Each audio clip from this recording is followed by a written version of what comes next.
day to you, wherever you are across the face of the earth.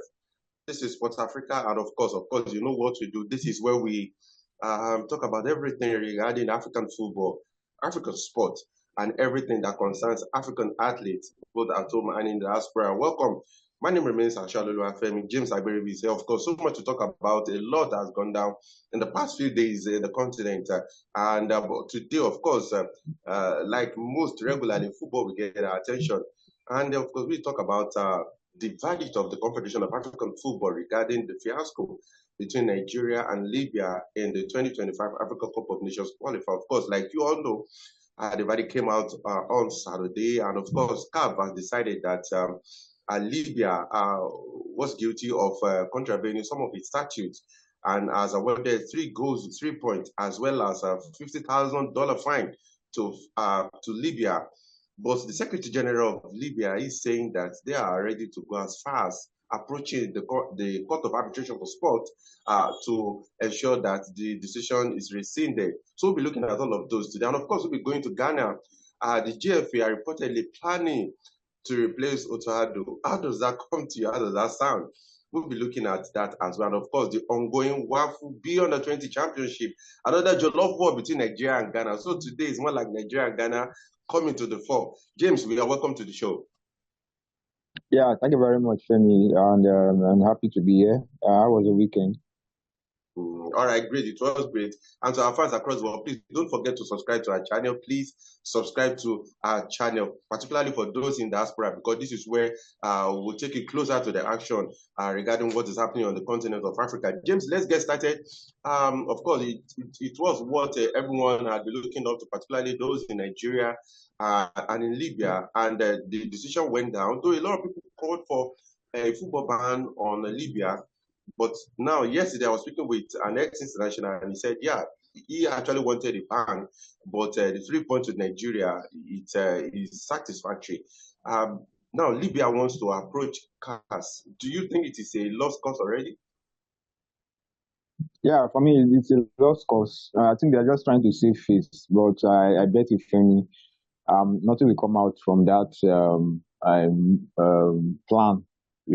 Going to CAS. I mean, everything, even before CAF start, I just knew that they're not going to end well for them. And I wasn't surprised when the verdict came out because, I mean, it was so glaring. Everybody saw it.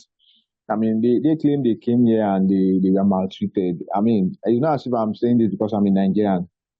Since I've been following Nigerian football, I've never heard that the Nigerian, the NFF, they've never been bad host to any country, no matter how massive that game is. I mean, remember when Cameroon won the AFCON right here in Nigeria?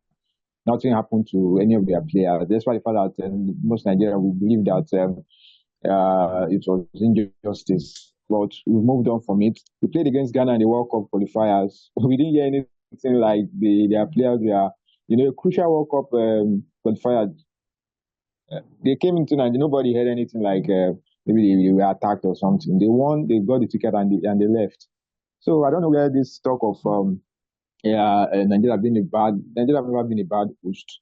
So they were just, for me, like I told you earlier, okay. I think it was well scripted stuff from the Libyans. I can bet you that because they know that on the pitch they don't stand a chance. And you saw the game, the first leg. You saw the way they were just wasting time, doing all kind of coming up with all kind of antics because they feel that's the only way they can, get over the Super Eagles and So unfortunately, the right verdict was given. A lot of Nigerians are saying they should have banned them, but the verdict was arrived at based on the articles. They breached certain articles and laid down rules and regulation of CAF. So that was what they acted upon. Some Nigerians say, okay, they diverted our plane, blah, blah, blah. That's out of CAF. CAF has nothing to do with that. It's what's on the pitch, what they were expected to do as the host country. And in every, if in the qualifiers, the host country are expected to do certain things, which they didn't do. So that was what CAF acted upon. So they're going to CAF. Well, it's free. They are free to appeal. But I bet you, Femi, nothing will come out of it. It has been said and delivered. the Super Eagles just need a point to just qualify for the AFCON now. Okay, all right. Okay, so according to Akbar Libya 24, of course, the Secretary General of the Libya Football Federation, Nasser Al Suwai, has said that they are ready to, that they are considering or looking at the decision of CAF, and once they are done with that, they will take a decision and decide whether to approach CAF. But ultimately, they said they are ready to take up all necessary international, available system to them to try to seek justice. But particularly what struck me was that a report that they said the Tunisian pilot who actually flew the plane conveying the Nigerian team, they said they were going to file a complaint against the pilot because they thought or they believed that his claim was false because according to the pilot, the plane was already low on fuel when when he was asked to divert the plane from Benghazi to Alabrak in Libya. So we'll get our fingers crossed to see what the Libyans will do. And next, James, let's talk about the 2024 CAF Player of the Year award nominee. Of course, there's been a lot of reaction, and Nigerians are actually shocked that Victor Boniface didn't make that list. I don't know what you thought. Then also in Ghana, the Ghanaian population is divided. The popular Ghanaian football fans, some are saying that Kudus has done enough or had done enough to merit a place in that list. Some are saying, what has he done? So, James, let's talk about Kudus and Victor Boniface very quickly. Which of them do you think should have been on that list? Because when you look at the 10 nominees, you want to ask yourself, what did some of those nominees do to have got on that nomination? Well, I think it's for me, Kudus. I don't know why they are clamoring that Kudus should have been on the list. I don't know. Even Boniface, for me, Femi, I wasn't surprised that they didn't make the list. You remember he got injured within January before the AFCON. He got injured. Even without him, his club side, even if he had not recovered from the injury, they would have still gone ahead to win the league. So it means he just came in to just, I'm not downplaying his contribution. No, Femi, I'm not downplaying his contribution. I think one area that we also need to look at again is the AFCON. Unfortunately, he wasn't part of the AFCON. Maybe that would have helped him to get nominated. To second, if you check out James, sorry to cut in. Now, when you look at some of the nominees, for instance, when you look at Sophia Rahimi, Morocco crashed out in the last 16, right? So people are saying, okay, if a country like Morocco crashed out of the competition in the round of 16, then why would someone like Sophia Rahimi, even though defenders, for instance, Edmond Tapsoba is a teammate of Victor Boniface at Bayer Leverkusen. So some are saying, okay, Burkina Faso, they actually did well, reasonably at the competition. But then what extraordinary thing did Tapsoba actually do? So that is the question some people are raising. And they are saying CAF should try as much as possible to clarify some of these requirements, make people understand the requirement for nominating some of these players in the future. Yeah, Femi, in case of Tapsoba, he was a key player for Bayer Leverkusen. He was ever present in their run to winning the league. So I think some will say as well as Boniface. Some will argue that as well as Boniface. Femi, that's what I said. Boniface got injured as well. He was out for over 3 months, if I'm not mistaken. So with me, the job had already been done even before he came back. He contributed. I'm not trying to play down his contribution. Remember, in the start of the season, he won back-to-back rookie of the season of the month. You remember, he won those awards. Then he got injured in the crucial stage of the league, but the team still went on without him. He now came back, and I'm not trying to write off his contribution to the success of the team. But I think missing that, he mentioned it too. If you check out his tweet when he reacted to the nominees, he wrote something like, yes, he mentioned the AFCON. So you will understand too that the players who featured at the AFCON, I think that also played a key role. This guy, Ademola Lookman is like the number one contender, the favorite to win it. Because fine, Nigeria didn't win the AFCON. He made team of the tournament. He scored 2 goals. He played a key role for the Super Eagles, and he carried that from to Atalanta. Scored a hat-trick in the Europa final. Something that has never been done before. Trustekong was player of the tournament. You see why it made the what was his performance for his club side, but that performance at AFCON really helped the two of them. So for Boniface, like I said, I wasn't that surprised. For Kudus did very well for West Ham. You can't write that off. But it is what it is. If he had been included, I won't be surprised. Now that he has not even been included, I'm not also surprised. So it's a bit something that's a bit tricky. Some players are there that you question why are they there. There are those who are there that you cannot even raise an eyebrow. So sometimes you now even think, is it that CAF is just trying to just fill up spaces? So sometimes you can't get definite answers to all these things. Some players will make the list, some you'll be surprised why is this player not there. Like I said, if Kudi has made the list, I won't be surprised. He is out, I'm not surprised. Boniface too is out, I'm not too surprised also.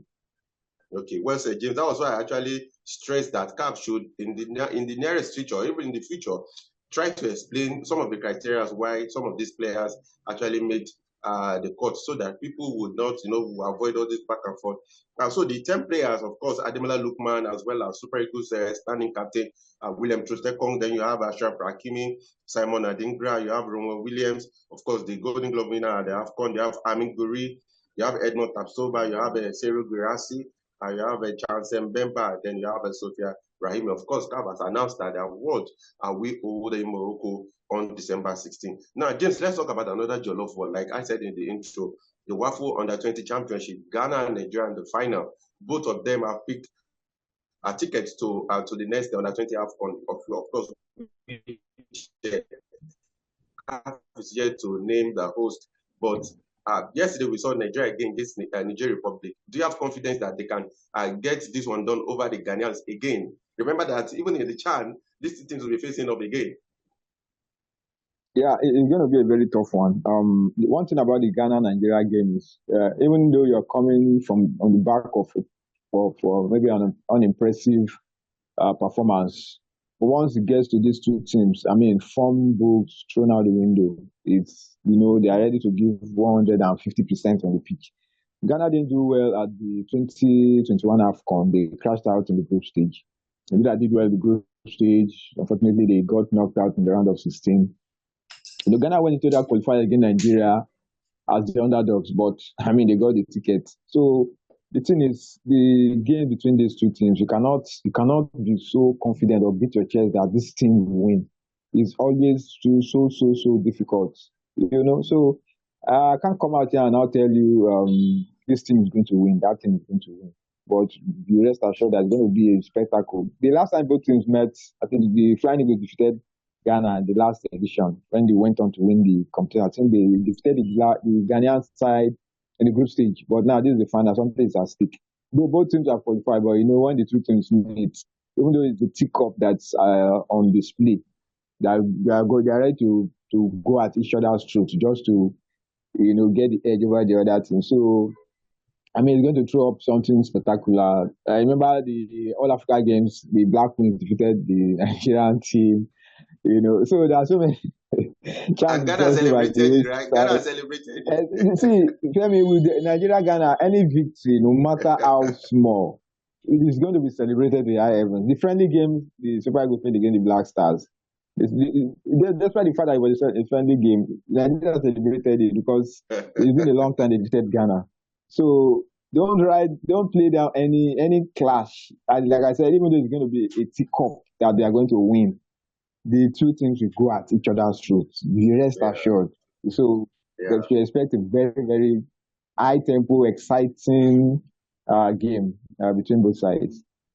Okay. So like we said, of course, both countries, they picked a ticket to the next Under-20 AFCON, that is in 2025, because CAF is yet to name a host for that competition. Nigeria, Flying Eagles, they are looking to defend the title they won about 2 years ago.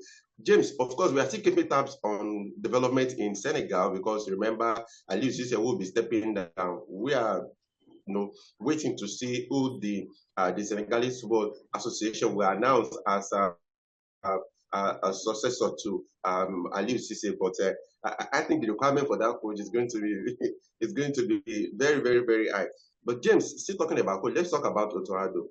And now, according to a report in Ghana, if as early as even this morning, is that the JFA are planning on appointing a foreign technical manager. And another option available to them is by appointing maybe more experienced hands in the Black Stars coaching crew to help beef up his technical team.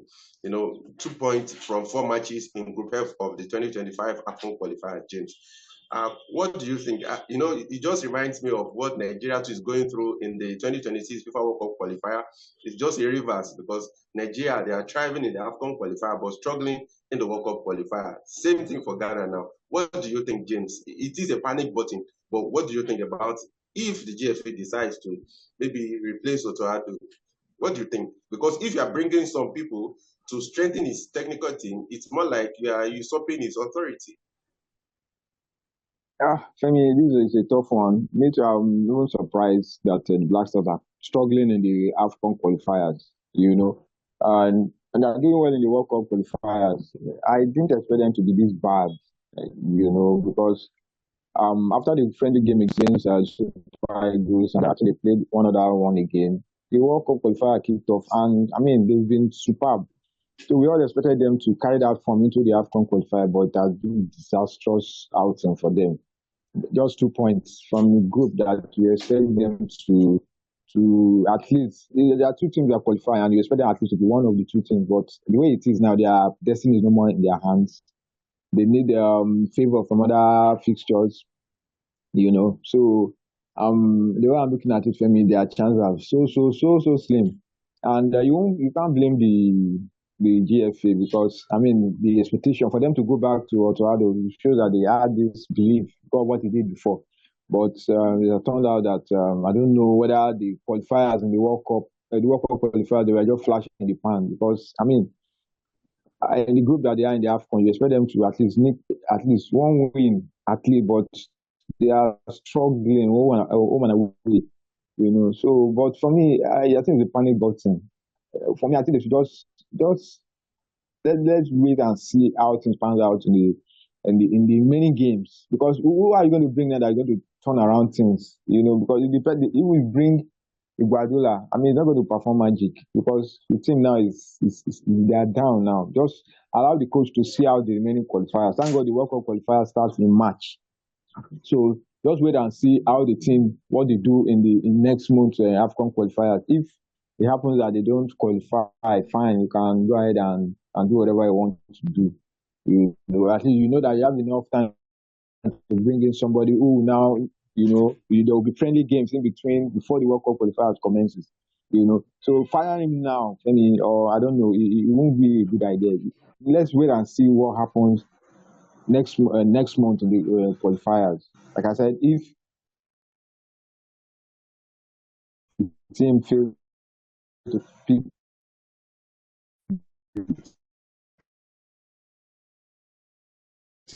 tickets, I mean, you can then understand. I believe he can score in and he doesn't understand the system. The whole method is just following up, and you now go back to square one again, and start doing things all over again, like going in a circle again.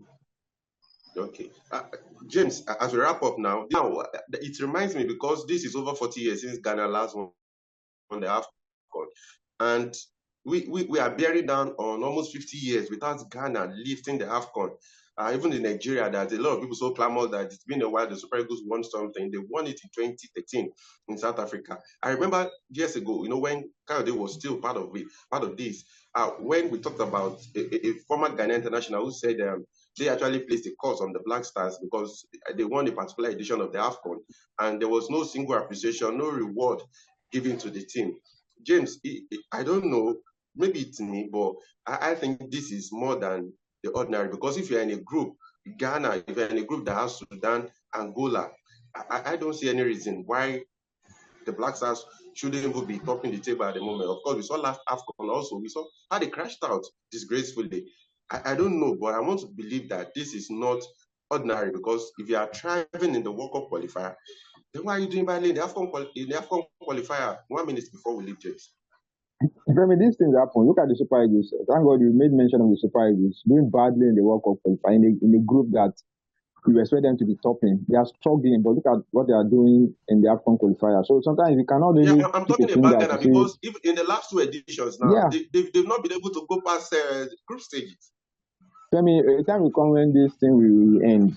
I'm telling you, Argentina. You remember what happened to Argentina? They won the Copa America in 1992, if I'm not mistaken. They now took how many years before they got to 2021? That was how many years? You know, as if they got to the final of the World Cup and on two occasions, got to a couple of Copa America final. They kept going until they eventually they started winning trophies. They won 3 straight trophies. You know, so it's not as if the Black Stars have not been able to, they've not done enough. They've not just not been lucky. 2010, they got to the final with a very young team. They met a very experienced Egyptian side. 2015, they just, I don't know, maybe it was bad luck or that got to them. They lost the AFCON to Cote d'Ivoire. So it's not as if they've not been there, but they've not just been lucky. Like I said, a time they will still win the AFCON. I know it's a very long time, and it's for a big team like Ghana not to have won it for over 40 years. I mean, it's not something that's palatable, but they are going to hack it. It's going to happen if Argentina can wait that long and eventually, become World Cup champions and Copa America champions. I mean, Ghana to agree that they have the players. It's just like luck is not set on their side, and they are going to hack it. James, of course, you are sounding like a Ghanaian this morning. I don't know what gives you that confidence, but anyway, we hope that things will turn around for the Black Stars of Ghana. James, thank you for your insight on the show today. Thank you so much. Yeah, thank you very much, Femi. See you next time. Okay, so to our fans across the world, please don't forget to subscribe to our channel, Sports Africa, Sports without the S, then Africa with the K, not the C. Please don't forget in the comment section. Please let us know what you think about the CAF ban on or the CAF verdict on Libya, the Libya-Nigeria saga. Let us know if you believe that CAF took the right decision. And of course, the 2024 African Men's Football of the Year nomination. What do you think? Do you think some players in that list shouldn't be there? Please let us know in the comment section. And if you are a Ghanaian, let us know. What do you think? Do you think the GFA should replace Otto Addo or give him more support in order to turn things around? Let us know in the comment section. We'll see you next time. Have a wonderful week ahead of you. Bye for now.